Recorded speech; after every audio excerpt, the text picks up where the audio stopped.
Figueiredo e está aqui nos nossos estúdios para falar esta manhã, sobretudo nessa onda que nós estamos tendo, primeiro da Covid, embora já caindo a letalidade da Covid, mas nunca se viu tanta gente de Covid, inclusive eu tive recentemente, como também há um surto de gripes, que as pessoas consideram gripes e problemas respiratórios em Feira de Santana.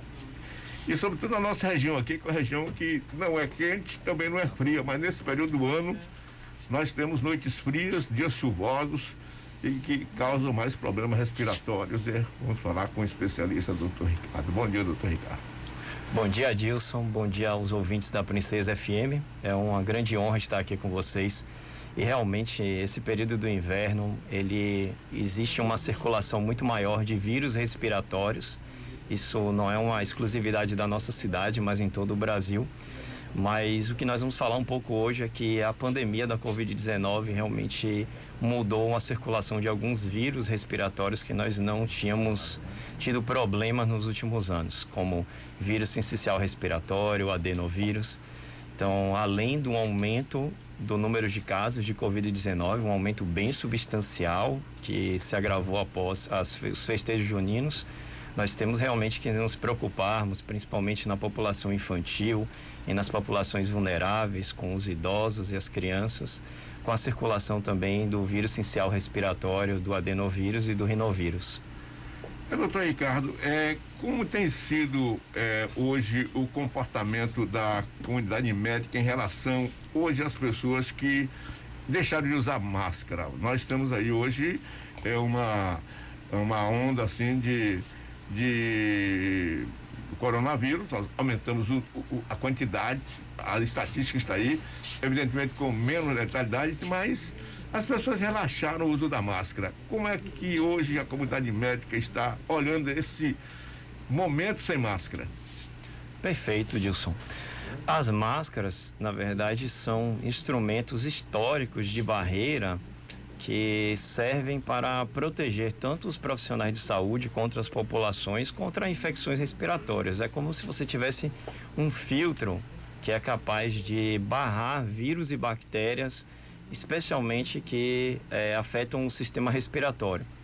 Então, a nossa sociedade e os nossos governos escolheram por cessar a obrigatoriedade do uso de máscara, o que eu concordo, acho que foi uma coisa natural e prudente, era um clamor da sociedade naquele momento, era um momento de menor circulação de vírus respiratórios, inclusive com a Covid-19.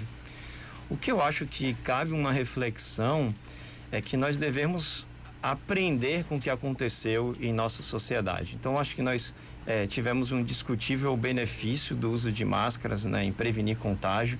Isso se refletiu tanto com relação a números, como também com estudos científicos. Vários estudos científicos, eles reforçam o papel de máscara em redução da transmissão de vírus, não só Covid, mas também como qualquer vírus respiratório ou bactérias também, que causam doenças graves na nossa população, que causam pneumonia, que causam realmente gripes graves, né?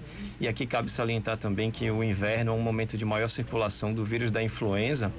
Então, o que eu acho que nós deveríamos refletir é que nós deveríamos pegar o que foi bom, o que nós aprendemos na pandemia e, dentro do possível, implementar nas vidas, né? Então, acredito que a máscara, ela é uma das coisas boas que nós aprendemos na pandemia, que nós podemos usar esse instrumento para proteger tanto a saúde individual como a saúde coletiva na população.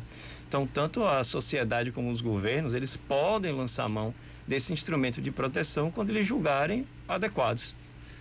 O que nós aqui temos tido assim, a oportunidade de comentar sempre é de dizer à população que isso é uma coisa que chegou para não voltar, o uso de máscara. Eu ficava aqui, até reconheço a minha ignorância quando eu via os telejornais mostrando o povo japonês, o povo chinês, todo mundo de máscara.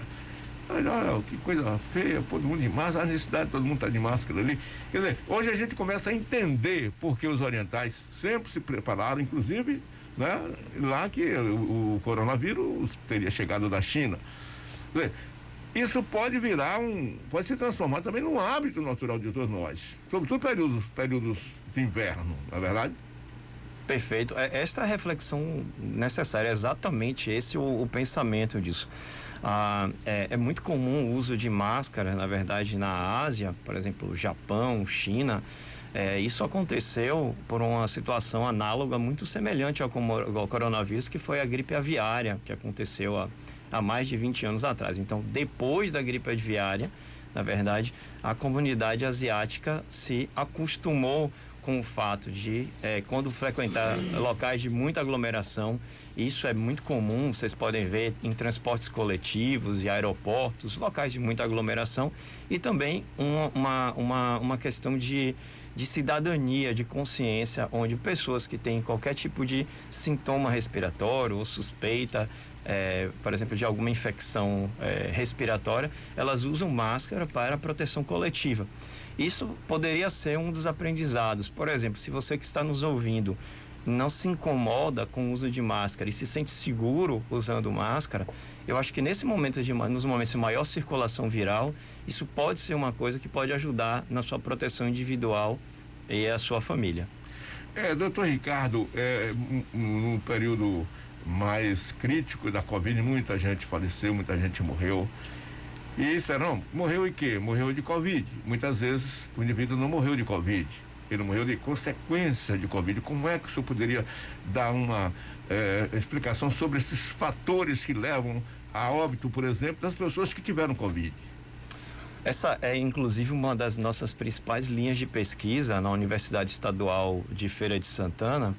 E o que nós sabemos é que a Covid-19, ela é uma doença devastadora. Eu, pessoalmente, sempre trabalhei com pacientes graves em toda a minha experiência médica, e eu nunca vi nada que se comparasse assim com o efeito devastador que a Covid proporcionou em nossa sociedade, assim, em todo o mundo, né? E a Covid, ela tem duas fases. A primeira fase, que é uma fase que ela gera presença do vírus em todo o organismo. Então o vírus, ele se multiplica no cérebro, no pulmão, no intestino, na pele, em todos os locais. Essa é a fase viral. E nós temos uma fase posterior, que acontece usualmente após o 8º dia da Covid-19, onde nós temos a fase inflamatória. E essa fase inflamatória, ela é uma fase que ela é extremamente perigosa e extremamente traiçoeira da Covid-19. Por quê? Porque você pode ter, onde acontece o maior número dos casos de óbito, de mortes na Covid-19. Essas mortes acontecem em especial por inflamação pulmonar ou formação de trombos no organismo. A Covid é uma doença que favorece a formação de coágulos. Então, essa questão da inflamação pulmonar e os coágulos que pode acometer o cérebro, provocando um derrame, pode acometer o coração, provocando miocardite, que é uma inflamação no coração em si, e infarto, mas também no período subsequente a essa fase inflamatória existe maior risco, entendeu? Maior risco de infarto, de derrame. Então, assim, se você que está nos ouvindo já tem algum grau de doença cardíaca, doença respiratória, doença renal, é preciso extrema atenção no controle dessa doença de base, com seu médico assistente de confiança, com toda a sua equipe multidisciplinar de saúde, para justamente deixar a sua doença crônica o mais controlada possível e evitar justamente esses problemas que acontecem no pós-Covid. Agora, doutor Ricardo, muito se falou no começo de que a doença ela levava até 14 dias, 13, 14 dias para se manifestar. Depois, com o tempo, isso ficou provado que é menos tempo. Qual é realmente o tempo médio de contaminação de uma pessoa que teve contato com outro de Covid, e que período mais ou menos aquela pessoa vai sentir os primeiros sintomas? Esse período, ele é baseado nos estudos, né? Então nós sabemos que após o contato com o vírus, a maioria das pessoas, elas desenvolvem os sintomas, iniciam os sintomas de 3 a 5 dias após o contato, certo? Isso é chamado período de latência. É justamente aquele período que acontece onde o indivíduo tem um contato com o vírus e o vírus ele se multiplica no organismo, invade as células, o sistema respiratório, até ter quantidade de vírus suficiente para causar sintomas. Já tive pacientes onde esse período de latência foi muito menor, às vezes, principalmente com variante Ômicron, essas últimas, ela é uma variante que ela tem um poder de infectividade e replicação muito mais rápido. Então, também já tive pacientes que desenvolveram sintomas após 1 ou 2 dias de contato. Isso não é o usual, mas virtualmente, se você teve contato com o vírus e após 5 dias você não desenvolveu sintomas, é improvável após o 5º dia que você desenvolva sintomas. Bem, agora, essa variante Ômicron, né, que muito se fala dela, qual é a diferença da Ômicron? Quando nós falamos da Ômicron, é a Ômicron, mas a gente fala empiricamente e cada um dá uma opinião. E qual é realmente a diferença entre o coronavírus, aquele originário, se é que eu posso usar essa palavra, e a variante dele? Isso é uma característica de todos, basicamente todos os vírus respiratórios. Nós sabemos, por exemplo, que a vacina da gripe, ela muda todo ano, justamente porque o vírus muda. Então, o que acontece, as mutações, elas são extremamente comuns nos vírus respiratórios. E com os vírus do gênero coronavírus, eles não são diferentes. Então, os coronavírus, eles mudam, né? E a Covid-19, comparado com o vírus nativo, a cepa nativa, houveram várias mutações, e essas mutações, às vezes, elas são mutações que geram vantagens para o vírus e às vezes não geram vantagens. As que geram vantagens tendem a epidemiologicamente serem hegemônicas, entendeu? Em alguma parte do mundo ou no mundo todo. A Ômicron foi uma dessas mutações, como nós tivemos com outras cepas, a Gama, a Delta e agora a Ômicron. Ela se tornou hegemônica no mundo justamente pelo fato de ser altamente transmissível, e ela tem uma capacidade, na verdade, de se fixar, se ligar às células muito forte. Então, o que acontece, as duas características da cepa Ômicron, ela infecta mais rápido, infecta com mais frequente, e ela tem uma ligação muito maior entre as células do epitélio respiratório. Então, essas são as características da Ômicron. Isso é que as diferencia em relação à cepa nativa. Felizmente, a cepa Ômicron, ela tem uma gravidade potencialmente menor do que as outras, definitivamente, que a Delta, que foi muito devastadora em nossa população. Isso se deve muito provavelmente pela constituição imune das pessoas, que pode ter sido adquirida por vacinas ou infecções prévias, ou pode também ser atribuída a algumas características inerentes à própria cepa da Ômicron. Acho que o que nós tivemos foi um misto de tudo, né? Nós tivemos vacinação em massa. Hoje nós temos mais de 10 bilhões de doses de vacina aplicada em todo o mundo, sem complicações graves. E eu acredito que, juntando tudo isso, hoje nós podemos dizer que nós temos uma letalidade extremamente baixa, com um baixo número de internados e hospitalizados. Mas isso não quer dizer que seja uma doença benigna. Eu acho que é muito importante nós frisarmos aqui para todos nós: coronavírus, seja Ômicron, Delta, não é um resfriado comum, é uma coisa extremamente devastadora, não tem nada a ver com o resfriado. Eu vejo nos consultórios médicos, principalmente nós tivemos a oportunidade de acompanhar muitos pacientes com coronavírus aqui em Feira de Santana, e a quantidade de pacientes que tiveram sintomas graves e principalmente debilidades em sua vida no pós-Covid, pessoas que até hoje não tiveram recuperado o olfato, pessoas que não têm dificuldade de memória, concentração. Atendi essa semana um advogado de 32 anos de idade que não conseguia se concentrar para fazer uma sustentação oral. Imagine como isso impacta na vida das pessoas. E também sintomas respiratórios residuais, tosses. Na verdade, todos nós estamos sabendo que grande parte da população de Feira de Santana experimenta uma tosse persistente. Isso, na verdade, é um impacto dos vírus respiratórios. Não é um resfriado. Resfriado comum por um rinovírus, por uma rinovírus, é aquela coisa autolimitada, né? Que a maioria das pessoas tem sintomas leves 3, 4, 5 dias e depois tá bom. Isso que nós estamos enfrentando é uma coisa totalmente diferente, não é uma doença benigna. Por isso que exige um cuidado, tanto dos serviços de saúde, né? Do serviço de epidemiologia aqui em Feira de Santana, quanto da população. É mais um entendimento do que um alerta que as pessoas estão morrendo hoje, não. Mas a gente tem que entender que coronavírus não é um resfriado comum, é só isso. Nós estamos entrevistando o doutor Ricardo Gasman Figueiredo, pneumologista, e nos traz, portanto, esse momento de termos um conhecimento muito mais detalhado do coronavírus. E lembrar que essa reportagem, essa entrevista está nesse momento na live pelo nosso sistema YouTube. Estamos também no Facebook e nesse momento também no Instagram, né? Tudo online agora nesse momento, e essa entrevista também vai ficar aí no YouTube para que alguém queira tirar mais dúvidas mais adiante, acompanhar esse trabalho de reportagem com o doutor Ricardo. Mas o Fernando Moreira, nosso companheiro Fernando, tem uma pergunta também para fazer ao doutor Ricardo. Fernando. Bom dia, doutor Ricardo, satisfação tê-lo aqui conosco. A gente vive uma situação, quem tem criança em casa sabe do que eu estou falando, né? Uma situação de muitas viroses, muitas gripes mesmo que as crianças têm pego, assim como a própria Covid, que a gente sabe que tem, de fato, registrado aumento em número de casos. Aí uma pergunta 2 em 1, né? O quanto que as crianças têm sido vetor de transmissão nesses casos, né?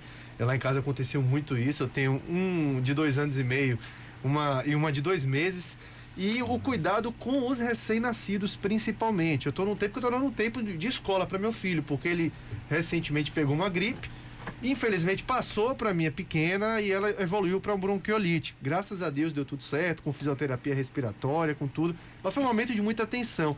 Então, 2 em 1, quanto que tem sido de fato um vetor de transmissão às crianças pequenas, que a gente sabe ficar em casa aí um longo período sem adquirir imunidade para alguns vírus, e o cuidado com os recém-nascidos, o quanto que é necessário blindar eles nesses momentos.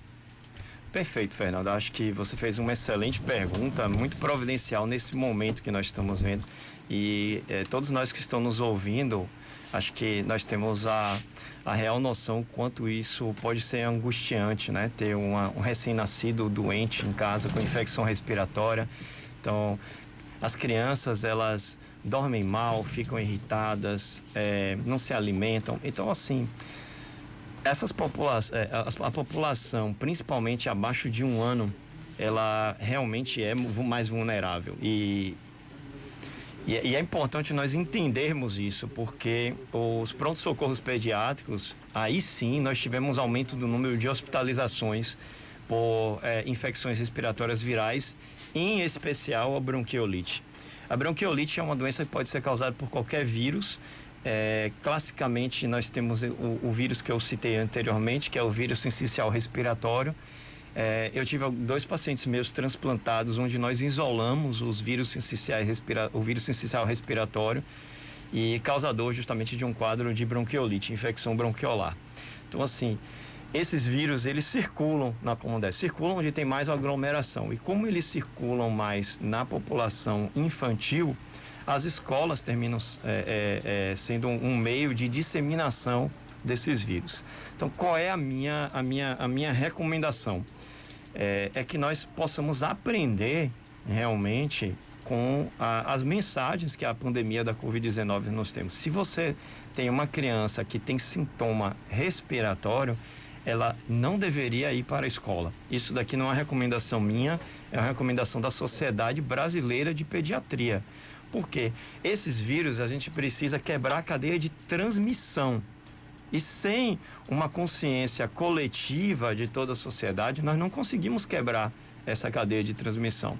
Então, assim, se você tem um filho doente e você tem a oportunidade de deixá-lo se recuperando em casa, muito provavelmente ele não vai ter um problema mais grave por um vírus de um resfriado comum, entendeu? Mas ele vai deixar de transmitir isso na escola, que pode levar para casas que têm realmente crianças menores, recém-nascidos, que têm idosos também que são mais vulneráveis. Então, eu acho que além das medidas usuais de manter sempre uma hidratação adequada no inverno, evitar a aglomeração, manter as medidas de higiene, nós temos que continuar mostrando para nossas crianças que elas devem lavar as mãos com frequência, evitar realmente locais de alto risco para essa circulação desses vírus. Eu acho que nós poderíamos quebrar a cadeia de circulação desses vírus, tendo essa consciência cidadã de evitar que esses vírus sejam transmitidos por crianças doentes nas escolas. Doutor Ricardo, fala-se que pacientes que apresentam fibrose pulmonar após Covid, isso é um quadro reversível, essa questão da fibrose? É verdade, nós temos realmente um dos centros de referência para doenças pulmonares intersticiais, a fibrose pulmonar, nacionais registrados, está aqui em Feira de Santana, na UFES. Então, nós temos muita experiência com pacientes com fibrose em geral, em especial na Covid-19. Via de regra, a fibrose é uma cicatriz irreversível do pulmão. Então, a fibrose, uma vez estabelecida, ela não é reversível. Mas o que nós vimos na Covid-19 é que aquelas manchas inflamatórias e às vezes residuais no pulmão pós-Covid, elas melhoram muito com o suporte adequado. O paciente com fibrose pós-Covid, ele precisa ser acompanhado por um centro experiente, onde ele pode receber tratamento medicamentoso para inflamação, se indicado, e principalmente receber reabilitação pulmonar, entendeu? Baseado na função do pulmão, onde nós vamos fazer um trabalho nutricional, com fisioterapeuta, multidisciplinar, para poder evitar realmente o desenvolvimento de uma fibrose estabelecida ou progressão da gravidade daquele quadro clínico, sim. Agora, quem foi vítima da Covid e que tem outras doenças, essas pessoas que são as mais vulneráveis, né? Agora, o que é mais difícil tratar? Um paciente de Covid que tem problemas de coração, de pulmão, de rim, ou seja, as chamadas doenças que ele já tinha, não é, no passado. Qual delas é a mais difícil de ser tratado no indivíduo com uma patologia dessa? Perfeito, Dilson. Eu acho que esse cenário de lidar com a Covid-19 com pacientes que têm várias doenças, entendeu? Cardíacas, respiratórias, renais, é extremamente desafiante. Mas isso foi outra lição que nós aprendemos na pandemia, foi a multidisciplinaridade aqui em Feira de Santana. As especialidades, elas uniram forças realmente para, durante a Covid-19, para cada um contribuir com o seu melhor. Então, eu diria assim que não existe uma doença em si que seja uma doença mais grave ou menos grave do que a outra, ou mais complicada, tá certo? Talvez pelo fato da Covid-19 afetar inicialmente com maior gravidade o aparelho respiratório, em especial o pulmão. Uma doença pulmonar grave naturalmente já diminui muito a reserva, na verdade, fisiológica daquele paciente durante uma infecção, mas o que os estudos mostraram é que pacientes com problemas pulmonares, eles não foram necessariamente mais graves do que outros pacientes com problemas cardíacos, com problemas renais. Isso pode ter acontecido por características inerentes à doença, o vírus, mas também porque essa população se protegeu mais. Meus pacientes, eles realmente se protegeram muito mais nessa pandemia, especialmente os pacientes que têm enfisema pulmonar, fibrose pulmonar e os asmáticos. Então, essas populações que se protegeram mais, muitas vezes elas têm uma exposição de menor carga do vírus. Essa é uma das coisas que a máscara também promove. Às vezes você se expõe ao vírus, mas numa carga de vírus muito menor. E nós sabemos que quem se expõe a menor carga de vírus tem doenças menos graves também, ou potencialmente menos graves. Então eu acho que o segredo é muita conversa, muita multidisciplinaridade, juntar as especialidades para que nós possamos, junto com a geriatria, com a cardiologia, com a nefrologia, a pneumologia dá um melhor suporte para esses pacientes? Bom, no começo da Covid era uma torre de Babel, né? Todo mundo falava, as opiniões eram as mais diversas na comunidade médica, quer dizer, estava todo mundo se surpreendendo com um fato novo, né? Como foram no passado outras pandemias. Mas com o passar do tempo, acreditamos nós que os senhores, né, da área médica foram fazendo experiências também, salvo melhor engano, né? Pesquisas, né? Você teve, na minha casa, a minha esposa teve 2 vezes, né? Cliente do senhor, por sinal, teve 2 vezes. Eu fui ter Covid depois que já estava com 4 doses de vacina. Mas, no fundo, a doença ainda continua, no meu modo de ver, continua sendo um laboratório para a comunidade médica. É verdade, assim.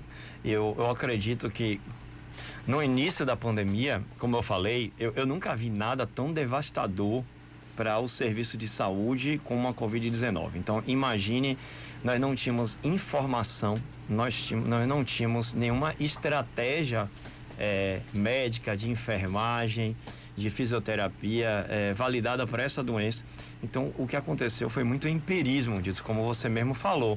Então, assim, cada serviço se comportava de um jeito e com o passar do tempo, as equipes, elas foram recebendo informações. Por exemplo, nós nos beneficiamos muito, por exemplo, das informações dos colegas da Itália, que nós que passaram para os nossos serviços.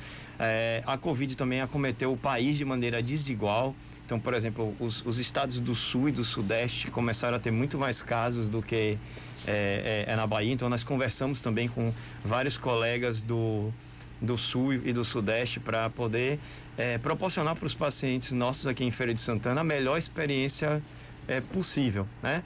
E hoje, o que é que nós temos hoje?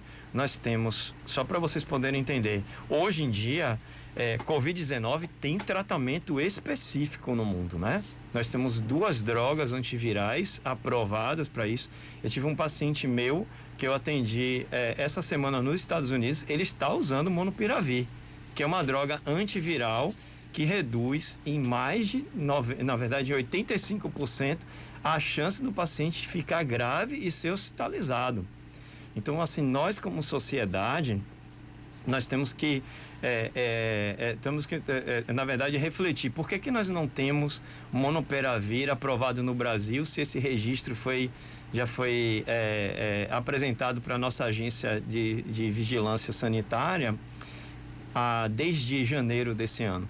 Então, o que eu acho que nós precisamos agora é lutar com essas doenças com todas as armas possíveis, né? Nós temos hoje, por exemplo, anticorpos monoclonais que você diminui a chance, em 90% da chance de você ter hospitalização e mais de 50% da chance de você desenvolver sintomas nos próximos 6 meses. Isso está disponível, entendeu, no Brasil. Então, o que mudou, fazendo essa translação do início para cá, é que hoje as equipes, elas sabem o que fazer por protocolos científicos bem fundamentados e nós temos várias armas para lutar contra essa doença. E eu espero que nos próximos meses nós possamos oferecer para os brasileiros ainda mais no tratamento dessa doença terrível. Bom, nós queremos agradecer, mas nós temos alguns áudios também aqui em relação a essa entrevista que fazemos com o doutor Figueiredo, né? Gasman, né? Doutor Gasman. E queremos lembrar que essa entrevista continua no YouTube para você tirar suas dúvidas, se quiser algumas as situações que foram colocadas aqui, que você poderá depois ouvir no YouTube. Mas temos aqui algumas mensagens, né, Ana Paula, em relação ao doutor Ricardo. É isso, Gilson. A gente tem uma mensagem aqui em formato de áudio e outra de texto aqui, um ouvinte, o Jailson, participando com a gente, parabenizando o doutor, dizendo que foi muito bem atendido pelo senhor. E tem uma mensagem aqui da nossa ouvinte Fernanda, do conjunto Feira 10. Mensagem de áudio. Oi, bom dia, tudo bem? Eu sou Fernanda, aqui do conjunto Feira 10. Esse doutor Ricardo é um excelente de ser humano, uma excelência de pessoa, um excelente médico. Porque para você ser médico não precisa só uma formação na faculdade.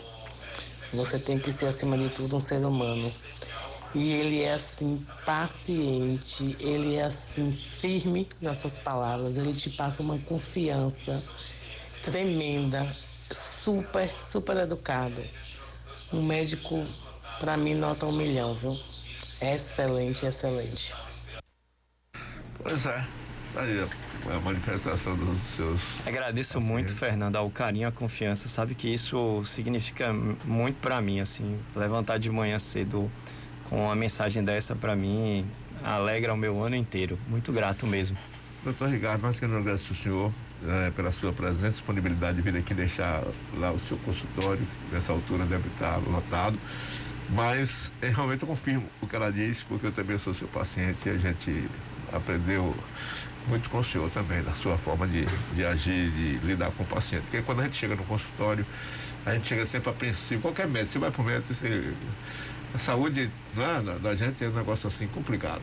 Então todos nós temos os nossos medos, né? E às vezes o médico acalma a gente. E o senhor tem realmente esse perfil. Mas queremos agradecer e lembrar que o doutor Ricardo, pneumologista em Feira de Santana, médico da Universidade de Feira de Santana, um dos médicos mais especializados nessa área de Covid, não é? Tem alguma pergunta, Fernando? Não.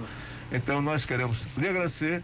Um abraço aí do seu pai, doutor Rosa, Zé Rosa, meu querido amigo Zé Rosa, né? Que continua aí na ativa também, comandando aí a clínica dos senhores. Mas muito obrigado, desejo ao senhor um bom dia e dispõe sempre do nosso Bom Dia Feira. Gratidão, Dilson, e um forte abraço a todos os ouvintes do programa Bom Dia Feira da Princesa FM. 8